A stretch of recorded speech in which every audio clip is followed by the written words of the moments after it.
mga kababayan ko sa Kapas at sa Concepcion. Magandang umaga po sa inyong lahat. Ang ibabahagi ko lamang po sa inyo ay maging self-awareness at saka vigilant po tayo ngayon, no? Dahil maraming naglipa ng mga sindikato na masasabi natin. Dahil kasi kahapon ang insidente po ang nangyari sa akin, palabas po ako ng bahay para po may bibilhin ako sa labas. And then may dumating po na sasakyan na black na Eco Sport ito, no? Tapos may nagtanong sa akin, isang babae at isang lalaki, foreigner po sila, mukha po silang Palestine ng dating ng kanilang itsura, no? Siyempre English po ang tinatanong nila sa atin. Ang pagtatanong po nila kung saan daw po yung way papunta ng Angeles. Meron po silang dala-dalang mapa, no? Mapa ng Pilipinas. So pinakita sa akin. Tinuro ko naman po. Pagkaturo ko doon, tinanong naman nila kung paano magpakarga ng gasolina sa gasoline station na ang gamit nila dollar. Tapos wala daw silang peso bill. Ngayon tinanong nila sa akin, yung driver mismo, yung lalaki, kung ano daw ang itsura nung 100 piso, yung 1 peso bill, 100 peso bill.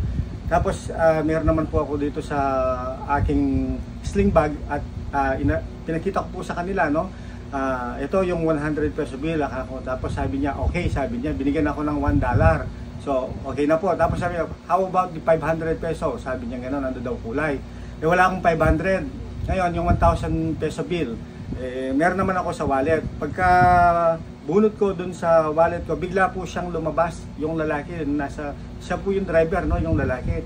Pagkalabas po niyang gano'n, tinanong niya, ito ba? Sabi niya, anong color? Para po bang mabilisan lang po ito, no? Bilang pa niya ng gano'n, pero no, sabi ko. Pero pinilit po niya. Pagka hawak po din sa pera, pag hinugot ko bigla, binalik ko dun sa wallet. Pagkabalik ko dun sa wallet, humarurot, biglang sumakay yung foreigner at biglang humarurot. Muntik pa nga matamaan po yung isang tricycle doon dahil sa pagmamadali nila. Bilis. Ngayon po, nung pagkaalis nila, sumakay na po ako sa sasakyan. Pagkasakay ko na sa sasakyan, binili akong pera. Yung pera po yun na 24,000 na pambayad ng matrikula sana ng mga bata, 15,000 na lang. So ang nangyari, nakuha po niya yung 9,000 dun sa mabilisang pangyayari na yon na hindi ko po namalayan. Hindi ko po alam kung paano nangyari. Kaya po ang ginawa ko po, pumunta po ako sa police station kahapon at nag-backtrack naman po yung police station, yung mga kapulisan natin para ma-trace yung sinasakyan nilang black na EcoSport na Ford, no? Yung dalawang foreigner na yan. Actually meron pa po silang kasama dun sa likod. Kaya po masasabi natin sindikato ito. So nakita po natin sa CCTV na yung sinakyan po nila papunta naman ng Concepcion. Kaya yung investigador, kumuha po siya ng detalye. And then nakita pa po natin yung babae na may winawagayway doon sa paparating na motorcycle na doon sa likuran nila. Pinapara po nila. Yon, nambibigtaman na naman po sila noon. Papunta po sila sa Concepcion.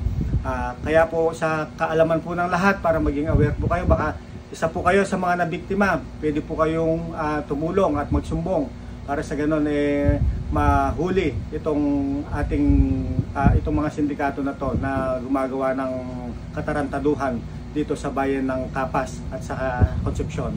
Yun lamang po, sana maging aral po ito sa akin at sana po sa inyo din.